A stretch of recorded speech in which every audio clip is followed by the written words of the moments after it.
trying to preserve tradition. The whole idea is about ensuring tradition remains alive in Ghana. But I see you use electrical tuners from the Western world.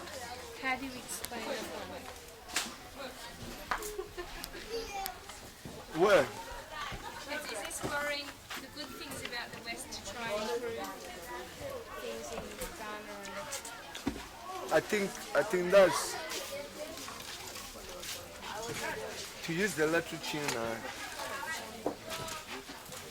is very good in the sense that one of the most difficult things we are facing here is tuning system.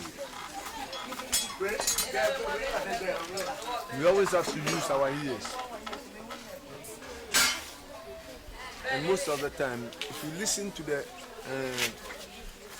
let's say the piano or the keyboard or the guitar, if you hear the sound, they are alike, you know. You can hear.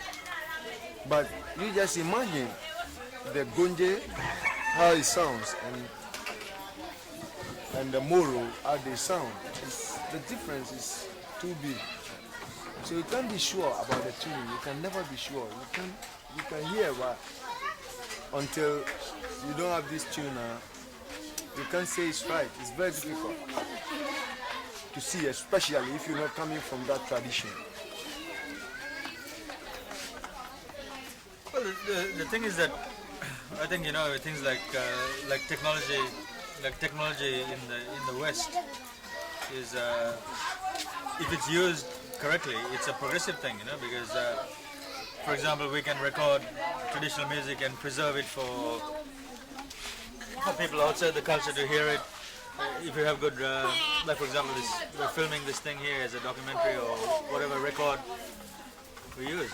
So those things to me are good things that need to be used and that can actually help preserve cultures and document music and things like that, so that music can't be lost, because that's one thing when we talk about Teddy and I playing together.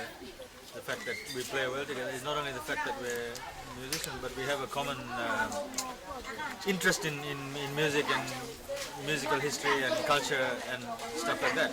So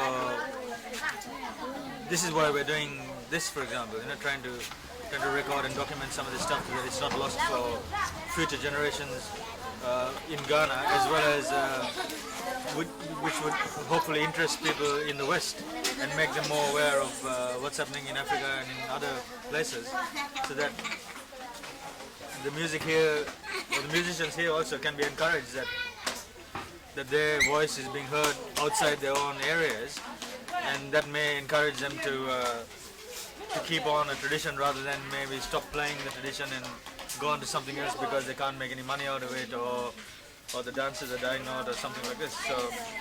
So for me,